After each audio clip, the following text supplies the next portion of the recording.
Magandang araw po sa ating lahat. Today, isi-share ko po sa inyo ang aking version ng pininyahang manok na may tamis anghang. At ito na nga po, nag-init na po tayo ng mantika. Unahin natin gisahin ang luya. Ayan. Then, ang sibuyas at ang bawang. Ayan. Gisahin lamang po ito hanggang sa maging golden brown. At ito na nga po siya, golden brown na. Sunod na natin po ang chicken. Ayan. Ugaw-ugayin lang po siya para matanggal po sa kanyang pagkakatikit bago po haluin. Ayan. At naglagay na nga po tayo ng paminta at ang laurel. Ayan. Haluin po natin saglit para lumabas po ang aroma ng ating spices. Then maglalagay na po tayo ng chicken broth, patis,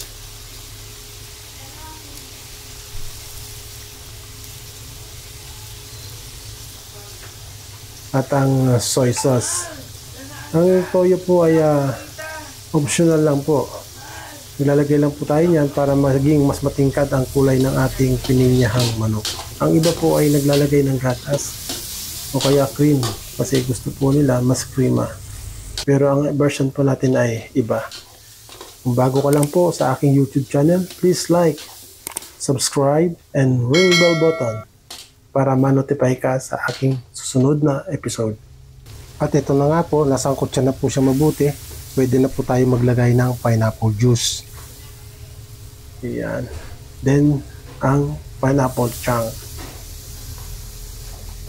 Maglagay rin po tayo ng pineapple powder. Dahan-dahan lang po ang paglalagay para ka lang po naglagay ng bechin. Katulad po ng paglalagay natin ng bechin.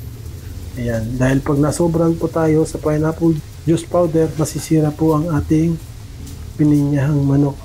Kapag wala naman po nun, hindi rin po masarap ang lasa. At yun po ang sekreto. At ito na nga po, matapos natin isimmer ng 10 minutes, ganito na po ang kanyang itsura.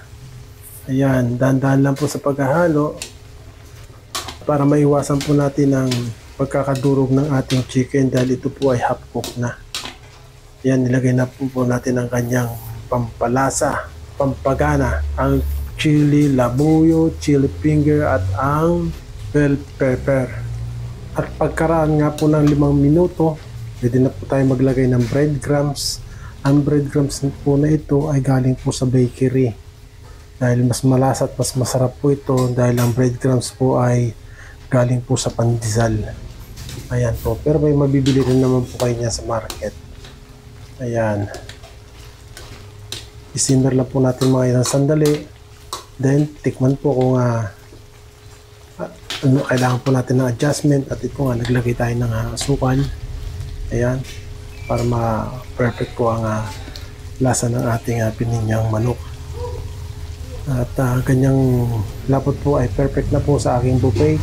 Dahil pagka mas malapot pa po dyan, pag naging malamig po, nagiging malapot na po. Kaya ganito na po ang kanyang itsura. Napakabango at napakasarap. Salamat sa support at panonood. Please subscribe. Maraming salamat. God bless us.